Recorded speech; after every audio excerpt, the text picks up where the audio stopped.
Hello everyone, welcome to medico counsellor. आज के video में हम यहाँ पे उत्तर प्रदेश के राउंड सेकंड के बारे में डिस्कशन करेंगे। साथ ही साथ राउंड थर्ड के बारे में भी आपके साथ छोटी सी इन्फॉर्मेशन शेयर करूँगा। मैं आपके साथ डिस्कशन करूँगा कि राउंड सेकंड में कितनी टोटल जो सीट्स हैं वो आपके यहाँ पे वैकेंट होके आ सकते हैं। साथ ही साथ आपका इन कट ऑफ हाई जा सकता है या कट ऑफ लो जा सकता है, इसके बारे में कंप्लीट डिस्कशन आपके साथ इस वीडियो में करूँगा। कितने फ्रेश कैंडिडेट जो है, फ्रेश अलॉटमेंट जो है, फ्रेश न्यू रजिस्ट्रेशन जो है वो आपके राउंड सेकंड में हो सकते हैं। कंप्लीट डिस्कशन आपके साथ इस वीडियो में करने वाला हूँ, तो वीडियो को आप लोग एंड तक ज़रूर देखिएगा। सबसे पहले स्टूडेंट्स मैं आपको बताना चाहूँगा कि आपकी जो राउंड वन की रिपोर्टिंग थी, उस रिपोर्टिंग के लास्ट डेट के बाद टोटल 175 आपकी ऐसी सीट थी जिन पे कोई भी रिपोर्टिंग यहाँ पे नहीं हुई है। मीन्स इन सीट्स पे अलॉटमेंट तो हुआ था, लेकिन इन सीट पे किसी भी कैंडिडेट ने जो है वो रिपोर्टिंग यहाँ पे नहीं की है। मीन्स ये 175 सीट्स आपकी क्लियरली राउंड सेकंड में आपकी क्लियर वैकेंसी के फॉर्म में आपके सामने आएंगी। अब ये जो 175 सीट्स हैं, मैं आपको बता दूं, ये सीट्स सभी कैटेगरीज़ की हैं, ऑल कैटेगरीज़ की हैं। साथ ही साथ इसमें कई सारी सीट्स आपकी सब कैटेगरीज़ की भी सीट्स आपके सामने यहाँ पे हैं। तो टोटल कुछ इस प्रकार से सीट मैट्रिक्स आपके सामने निकल के आ रहा है, जो कि आपका 175 ओवरऑल सीट्स तो आपके सामने जो है वो आपकी वैकेंट होके आ ही रही हैं। क्या इन सीट में कुछ और चेंजेस हो सकते हैं? बिल्कुल, इन सीट में कोई ना कोई चेंजेस हो सकते हैं। कुछ सीट्स और इंक्रीज़ हो सकती हैं, क्योंकि उत्तर प्रदेश में राउंड फर्स्ट में मिली हुई सीट्स के लिए फ्री एग्जिट की जो डेट है वो 12 सितंबर को आप 5 PM तक यहाँ पे इस मिली हुई सीट से आप फ्री एग्जिट कर सकते हैं।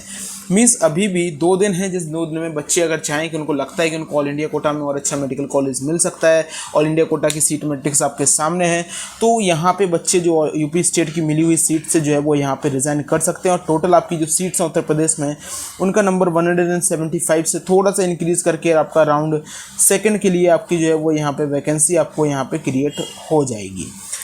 अब यहाँ पे दोनों बच्चों के लिए मौका है। जिन बच्चों ने अपग्रेडेशन के लिए डाला था, फॉर एग्जांपल जिस बच्चे को आरएमएल लखनऊ मिला है, अगर वो केजीएमसी लखनऊ में अपग्रेडेशन चाहता है तो डेफिनेटली उसको केजीएमसी लखनऊ में अपग्रेडेशन मिल सकता है, क्योंकि टोटल 20 सीट्स जो है वो आपकी केजीएमसी लखनऊ में अनरिपोर्टेड रही हैं, जिसमें से 9 सीट्स आपके अनरिजर्व ओपी, 3 सीट्स आपकी अनरिजर्व गर्ल्स की रही हैं। ओबीसी कैटेगरी में नो डाउट आपकी एक ही सीट है, एससी में एक है, एससी पीएच में आपकी 2 सीट्स हैं। तो ये सारी की सारी चीज़ें यहाँ पर आपके सामने हैं। साथ ही साथ अगर आप इन सभी चीज़ों को देखें तो आपको लगेगा कि उत्तर प्रदेश के राउंड सेकंड में इस बार कट ऑफ जो है वो आपका कम जा सकता है। और साथ ही साथ मैं आपको बता दूं कि कुछ नए बच्चे जो हैं वो यहाँ पे आ सकते हैं। वो कितने बच्चे यहाँ पे आ सकते हैं उनके बारे में भी थोड़ी सी इन्फॉर्मेशन दे दूं। उत्तर प्रदेश के यूपी डीजीएमई ने एक पीडीएफ रिलीज़ की थी। अगर आप उस पीडीएफ को ध्यान से देखेंगे तो उत्तर प्रदेश में 67 ऐसे स्टूडेंट्स थे जिन्होंने राउंड 1 की अपनी सिक्योरिटी अमाउंट ही डिपॉजिट नहीं की थी। और इन बच्चों ने अगर सिक्योरिटी अमाउंट डिपॉजिट नहीं की तो ये चॉइस फिलिंग और चॉइस लॉकिंग में पार्टिसिपेट नहीं कर सकते थे, इसलिए इनको कोई भी अलॉटमेंट नहीं मिला है। अब इनमें से कई सारे बच्चे ऐसे हैं जिनकी रैंक 3000, 4000, 5000, 6000, 7000 है। टोटल अगर ऐसे बात करें तो 10,000 रैंक तक आपके 27 स्टूडेंट्स हैं, लेकिन उसके बाद बच्चों की रैंक 12,000, 13,000, 15,000, 18,000, 22,000 तक रैंक बच्चों की यहाँ पे वेरी कर रही है। मैंने यहाँ पे 67 बच्चे यहाँ पे 25,000 ऑल इंडिया रैंक तक के लिए हुए हैं। मीन्स इनमें से कई सारे बच्चे सिक्योरिटी अमाउंट डिपॉजिट नहीं कर पाए। अब इनको ऑल इंडिया कोटा में जो मेडिकल कॉलेज मिलेगा उससे बेटर मेडिकल कॉलेज इनको स्टेट कोटा में राउंड फर्स्ट में मिल सकता था, लेकिन अभी इन्होंने चॉइस फिलिंग और अलॉटमेंट इन्होंने नहीं किया है, तो इनको वो नहीं मिला है। तो इनमें से कई सारे बच्चे आपको उत्तर प्रदेश कोटा के राउंड सेकंड में आपको पार्टिसिपेट करते हुए देखने को मिलेंगे। जिन बच्चों को जिसकी रैंक 4000, 5000, 7000 तक है, उनको ऑल इंडिया कोटा से जब कॉलेज मिल रहा होगा तो वो स्टेट कोटा में नहीं आएंगे, लेकिन नीचे की रैंक के बच्चे आपके ज़रूर यहाँ पे आएंगे। साथ ही साथ फिर कई सारे ऐसे बच्चे थे 11 आपके सामने, अगर मैं बात करूं कि आपके जो 25,000 रैंक तक अगर मैं आपसे बात करूं तो 17 ऐसे बच्चे थे जिन बच्चों के डॉक्यूमेंट्स यहां पे रिजेक्ट हो गए थे।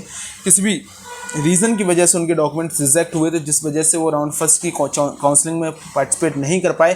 तो डेफिनेटली ये बच्चे आपके राउंड सेकंड में पार्टिसिपेट आपको करेंगे, क्योंकि इनमें से अगर मैं बात करूं केवल 4 बच्चे ऐसे थे जिनकी रैंक 10,000 के ऊपर थी, बाकी बच्चों की रैंक 10,000 के नीचे थी।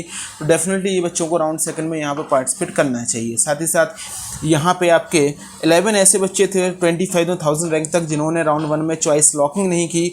जब वो चॉइस लॉक नहीं कर पाए तो उनको कोई भी अलॉटमेंट नहीं मिला, और जिनमें से अगर मैं बात करूँ केवल और केवल 5 ऐसे बच्चे थे जिनकी रैंक 10,000 तक थी, तो इनमें से 5 से 6 बच्चे ऐसे हो सकते हैं जो आपके राउंड सेकंड में पार्टिसिपेट करेंगे। मीन्स अगर आप ओवरऑल इस चीज़ को देखने की कोशिश करेंगे तो आपको मैं एक चीज़ बता दूं कि 40 to 45 बच्चे आपके ऐसे ओवरऑल हर कैटेगरी के मिला के 25,000 ऑल इंडिया रैंक तक मैं बात करूं कि आपके राउंड सेकंड में फ्रेश आपके ये बच्चे जो हैं जिनको राउंड फर्स्ट में किसी भी वजह से अलॉटमेंट नहीं मिला है, ये राउंड सेकंड में अपनी सिक्योरिटी डिपॉजिट या फिर डॉक्यूमेंट वेरीफाई करा के ये राउंड सेकंड में पार्टिसिपेट कर सकते हैं। तो राउंड फर्स्ट में 40 to 45 फ्रेश ऐसे अलॉटमेंट हो सकते हैं जिनको राउंड फर्स्ट में अलॉटमेंट मिल सकता था, लेकिन वो राउंड फर्स्ट में उन्होंने किसी भी वजह से काउंसलिंग में वो पार्टिसिपेट यहाँ पे नहीं किया। अब आप यहाँ पे एक चीज़ याद रखिएगा, 175 टोटल सीट्स हैं आपकी, जिसमें से 30 के आसपास सीट्स आपकी सब कैटेगरीज की हैं। मीन्स 140 प्लस सीट्स जो हैं वो आपकी यहाँ पे वैकेंट होके आ सकती हैं, जिसमें से 40 to 45 बच्चे अगर आपके इंक्रीज कर जाते हैं फिर भी आपके पास 100 सीट्स रहती हैं और ये 100 सीट्स में आपका कट ऑफ ऊपर नीचे हो सकता है। अगर मैं बात करूं कि आपका कट ऑफ कितना जा सकता है, तो राउंड सेकंड में अभी जो डेटा आपके सामने निकल के आ रहा है, बिना अभी तक मेरिट लिस्ट नहीं आई है, तो राउंड सेकंड में आपका कट ऑफ थोड़ा सा आपका प्रीवियस ईयर के कंपेरिजन में, प्रीवियस राउंड के कंपेरिजन में कुछ ही कट ऑफ नीचे आएगा।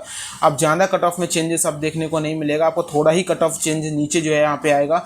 और वो भी अगर मैं बात करूँ ओबीसी कैटेगरी या फिर ईडब्ल्यूएस कैटेगरी में, तो उसमें आपको ज़्यादा चेंजेस देखने को नहीं मिलेंगे, क्योंकि इनमें सीट जो है वो काफ़ी कम वैकेंट है।